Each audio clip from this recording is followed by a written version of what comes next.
Chinese takeaway fans a masterclass in real Chinese cuisine, and very well they did too. Well, this week it's the turn of three Indian takeaway fanatics. Viv Jones, a housewife from Braintree in Essex, wants to cook a samosa.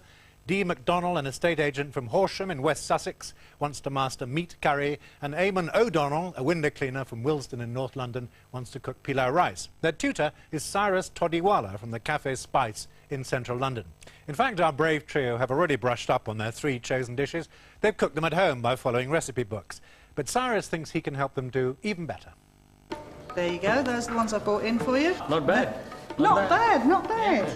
I've done, as I say, corned beef ones, they've got vegetables in, and I've got tuna in those ones, and in those ones I've got some prawns with the vegetables, but they're a bit more spicy. I do those for the children. I'll go for the spicy one because I'm an adult myself. Only just about. Thank you. You said that's the spicy one. Well, it's spicy for me, yeah. Okay, for me it's not spicy. No, it wouldn't be, would it? Homemade pillar rice. Not bad. A pretty good job. The rice is not bad. I mean, use a thickening the texture is agent. pretty good. Yeah. Yeah. But you need to flavor it more. The rice must be flavored more. Yes. So maybe you could do something to improve that. Some spices or something in it to bring the flavor out. Well, I'm a cheat, I'm afraid. I actually use this jar, but I use turkey meat, red peppers and mushrooms. Do you use chicken or you just prefer to use turkey? I like using turkey because it's lower in fat, so... That's a bit tough, actually. It's only breast meat, I guess, Yes, of course, isn't yeah. it? It's like factory-made product, you know. You could do something better yourself. We should go first and have a look at a local market, you know. Yeah. Cyrus escorts the three apprentices to a bustling Indian community in the heart of London's East End, where they can immerse themselves in the atmosphere and find the ingredients they need to pep up their homemade dishes.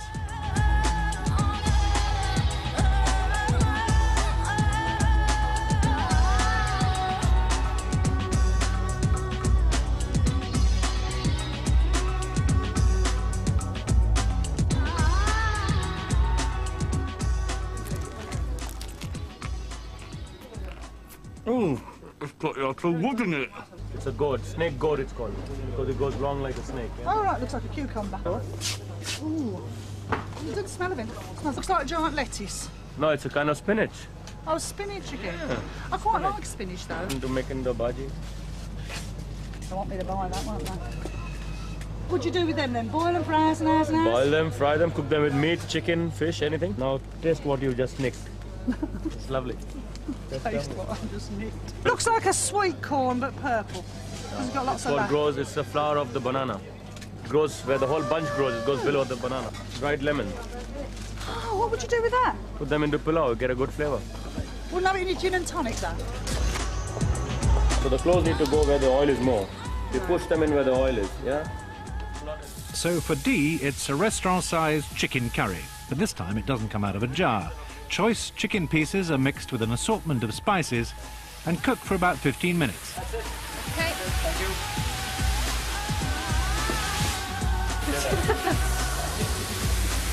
It's coming out from all angles. You need a bit of water there. Easier than I thought. Is it good? Oh, the flavours hit the back of my throat, huh? Oh, it's gorgeous. She likes it. She had a second bite anyway. You're very confident on your cuisine cooking now, aren't you? Oh, I am and taste.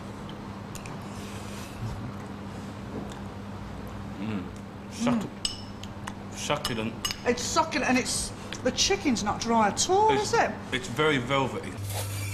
I'm going to put 12 of... For Eamon, it's real pilau rice, flavoured with bay leaves, cardamom and cloves. Yep. That one, so... Put in a dash of turmeric. Okay, we are going to put in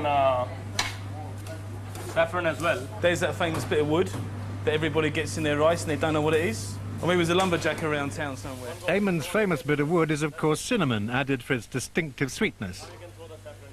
The rice gets its rich golden colour from the saffron. It needs a bit of steam now, so we have to cover it. Yeah. How much flour and oil would I put For together? half a kilo of flour, you take about 30... Can we go in pounds and ounces, please? I haven't got a clue I thought if this you country's told me... gone metric now. No, well, this country might have, but I haven't. Can we have pounds? 1 pound. Say take a pound. Yeah, pound, yes. And take little over an ounce of oil. So what's an ounce of oil, like a tablespoon? 28.35 grams, isn't it? Oh. You told me to do it in ounces Yeah, and I know, pounds. but I did that in ounces. the oil's liquid, isn't it? A liquid, so you take an ounce, you must be having a measure. Oh, right. Ounce can be measured in liquid. I can't remember what he said. Finally, Viv and her samosas. This time, Sarah suggests adding a little more chilli to the minced beef filling. You remember to stick it? Yeah, I stuck You did? it. Oh, I did. I used to share a house with an Indian chappie, and he used to make chapati sandwiches to take to work with him in his piece box. I think that's where I first got my taste for Indian cookery. Oh, they look nice. Do they? It's how they taste that matters. Can we have a look, yeah? Yeah? Go on. Come on, fine. It's very soft. Good. Personally, I find this one a little bit overdone. It's a bit soft. Yeah, but it dries up, you see. That's what happens. Right. What we'll do is, we'll pass the rice round to a couple of our guests. Yeah? We ask them to give their opinion. See what they like. And, Perhaps yours is better than mine. Now, a curry challenge. Some of Saris's regulars compare our team's original dishes with the new improved versions. It's quite bland, I was this. just going to say exactly the same. That's fine, that's Everybody fine. in the restaurant is welcome. I like the texture of this better as well. It's just slightly more glutinous, and it has a lot more flavour. This actually makes you want to have another mouthful, actually.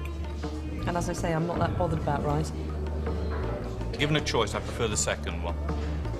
The chicken that I just tasted was it's quite hard, actually. I'm probably going to make a complete fool of myself here, but it tastes, this one tastes of a curry powder to me, a pre-prepared curry powder. Yeah, again working on the. I can already smell this. Yeah. There are lots of different tastes, lots of different flavours, and it is much more subtle. It's not just one single big flavour that hits you. It's just softer and more subtle. It's lovely. I like the second one better, definitely. Okay, so you like that, huh? Okay, I've got 2 new pot washers now. Ula.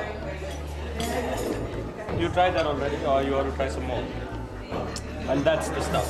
Yeah. I might be a lot younger. It's nice. It's really good. As a dish on its own, it's terrific, and I'm sure kids would like it. I'd like it. I could gladly eat more of it. So it's full marks for Viv and her samosas and big improvements for all our brave trio. Next week, they'll cook a feast for some of Saris's discerning fellow restaurateurs. But for now, a slightly more humble task. Give us a taste. This week, it's crunch time. The 3 of them are to be judged by some discerning Indian food writers. But first, a few last-minute tips.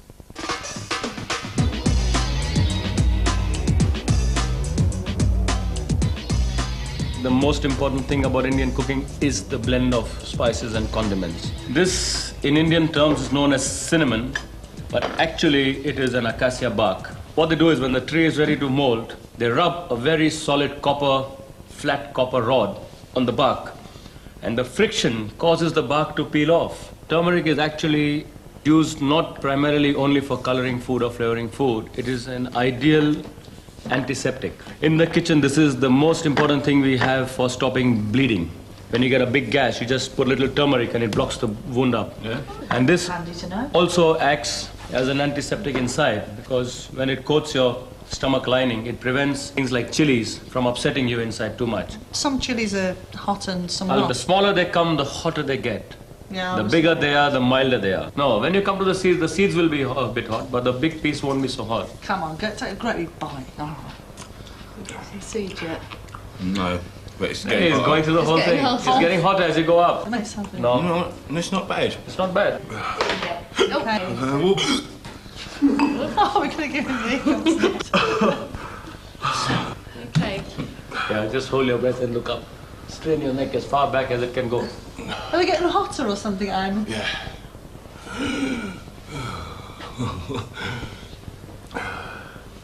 I'm glad you... You're very brave.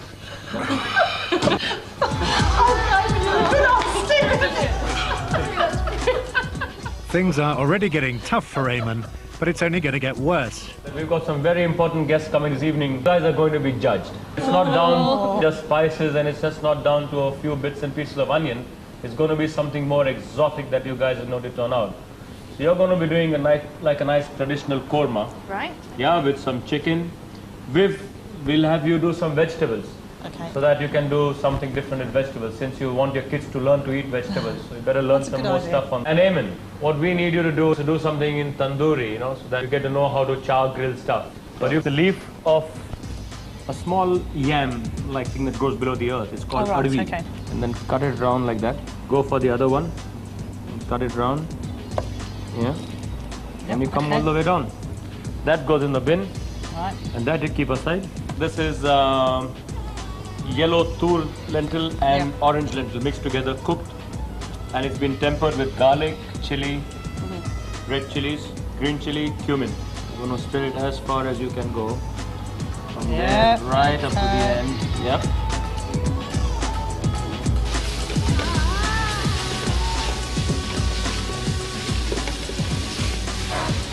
The roll this now, yeah. Skipping a little bit that's not very good in the middle. Round we go. And place it right under. Mix it up.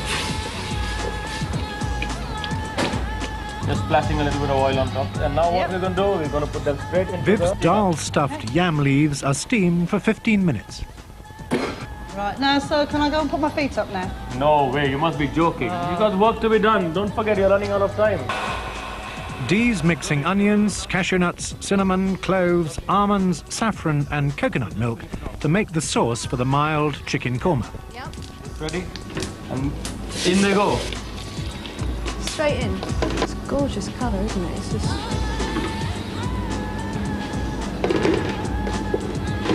Look at the korma now. I was going to say, it's completely changed, isn't it? Eamon prepares fresh rainbow trout, which will be skewered and char grilled for about 5 minutes in a tandoori, a very hot clay oven. Oh, slowly, relax, take it easy. Yeah, it's only a fish. It's so dangerous leaving a knife like that. You could run your hand by mistake and you can just cut it off. You can always tuck it in there. To add extra flavour and prevent the fish from burning, Eamon covers the trout with green chutney made from mint, coriander, lemon juice and green chilies. Yeah, you're a butcher, man. It's a bit thick, that one. Too thick. I'd love to have him at home, I'll tell you. Ask my chef, they'll tell you how crazy I get if it's untidy. That's it. That's on. Not bad, yeah. Oh, Jesus, it's falling off. Let's hope it stays on, yeah? Come on. I'll stab you in the eye with it. Stick the spear in the... Yeah, touch the sides, yeah. Jesus. And that's it. The aubergines are finished with yogurt and a spicy tomato relish. That one's already in a mess. That one's in a big mess. Yeah, it looks pathetic, man. I cut it too much into the bone, you see, and I didn't know that we was gonna spear it.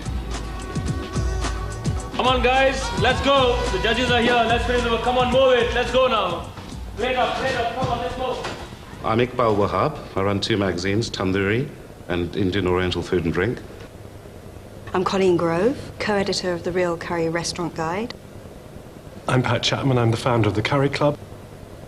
I'm Namita Punjabi, co-owner of Chutney Mary Restaurant and Veeraswamy Restaurant. My name is Peter Grove. I'm the other editor of the Real Curry Restaurant Guide, and I'm a consultant for Indian restaurants. That is nice. Yeah. The fish. You've worked with fish before, haven't you? Oh yes, I've worked with in a fish shop, and I'm used to handling fish for years. Is it ever going to work? It's not going to work, you know. I'm quite able to handle a piece of fish. Yeah, it looks pathetic, man. The ratatouille kind of flavour to it, the tomatoey. Yeah, lightened by the yogurt. Yeah. Nice creamy. Who cooked this? You. Yeah. Brilliant. Yeah. The aubergines are quite easy to fry and can be easily overdone quite quickly. What did you find hardest about the preparation? I think it was rolling the dal into the leaf. It's something I've never either used or tried before. I'm sure there's an easier way than a spatula. Nice texture. Yeah. Nice and nutty. That works very well, doesn't it? Very good taste. It's a tense moment for the team as the judges deliberate, cogitate and digest. I thought that was an exciting series of tastes. I feel confident, you know. Do you? Yeah. What with the old fish? Yeah. We decided the fish was the very best, the aubergine came next, and the fougasse. But it was all fabulous, and I hope you've enjoyed it as much as we have. Thanks so much. Thank you. On behalf of the Academy, I'd like to thank everyone for voting for me, and I accept this award, and hopefully I will be returning next year. Thank you very much.